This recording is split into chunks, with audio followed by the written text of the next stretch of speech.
देखिए, यदि आपने कोई सही ज़मीन खरीदी है, बिल्कुल सही ज़मीन, फिर भी कुछ कंडीशंस में आपकी ज़मीन का दाखिल खारिज कभी भी नहीं होगा। कौन सी वो कंडीशंस हैं, मैं आपके बहुत ही सर्च करके लाया हूँ।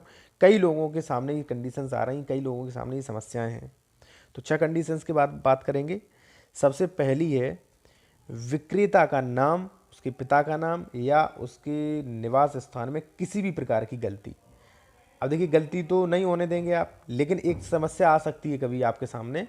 जैसे हो सकता है कि विक्रेता जो अभी आपको ज़मीन बेच रहा हो, उसका खतौनी पे नाम कुछ और हो और आधार कार्ड पे हल्का सा चेंज हो। जैसे मान लीजिए खतौनी पे है श्याम सिंह और आधार कार्ड पे है श्याम यादव, ठीक है।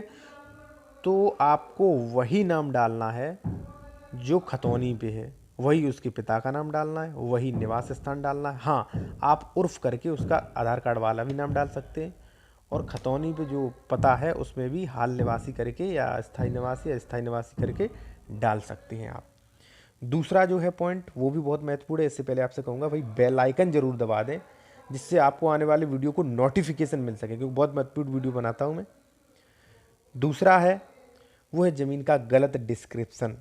यदि आपने किसी भी प्रकार से गलत डिस्क्रिप्शन ज़मीन का डाल दिया है, ठीक है, उसका मान लीजिए अगर गाटा संख्या गलत हो गया तो कभी दाखिल खारिज नहीं होगा, मौजा गलत हो गया फिर भी कभी भी दाखिल खारिज नहीं होगा, तहसील या परगना गलत हो गया तो कभी भी दाखिल खारिज नहीं होगा, ठीक है।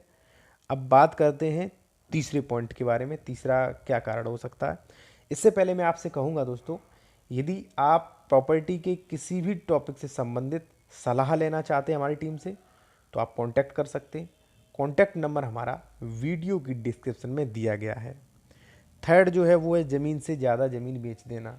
आपको ये देख लेना चाहिए कि ज़मीन से ज़्यादा तो ज़मीन नहीं बेच दी गई। जैसे मान लीजिए किसी ने 1 बीघा ज़मीन खरीदी, 810 वर्ग मीटर होते हैं, ठीक है, और उसने 810 बेचने के बाद आपको भी रजिस्ट्री करा दी। अब हो गई भाई 100 वर्ग फुट की कराई, तो मान लीजिए हो सकता है 900 वर्ग मीटर हो जाए, तो बाद वाली रजिस्ट्री हरगिज़ दाखिल खारिज नहीं होगी, ठीक है। अगला जो है फोर्थ पॉइंट, वो है ज़मीन का बंधक होना। यदि ज़मीन किसी भी बैंक में बंधक है तो ऐसी कंडीशन में दाखिल खारिज नहीं होगा। जब आप उसका पूरा बंधक का जो भी पैसा है वो दे देंगे, बंधक मुक्त हो जाएगी, तभी आप वो ज़मीन खरीद सकते हैं। इसके बाद है अत्यधिक समय बीत जाने के कारण।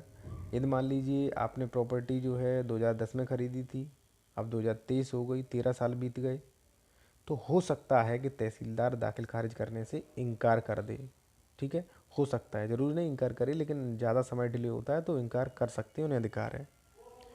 इसके बाद है, जैसे मान लीजिए उस पर कोई स्टे प्रॉपर्टी पे, किसी ने आपत्ति लगा दी, या कोई गलत ज़मीन है, कोई सरकारी ज़मीन उसमें कोई अंश निकल रहा है, ठीक है, तो ऐसी कंडीशंस में भी दाखिल खारिज नहीं होता है। तो दोस्तों, अगर आपका कोई प्रश्न है तो आप पूछ सकते हैं, और ट्विटर पर मुझे फॉलो कर सकते हैं। मैं आपके कमेंट का जवाब अवश्य दूंगा। यदि आप मुझे ट्विटर पर फॉलो करते हैं तो आपके कमेंट का जवाब मैं दे दूंगा।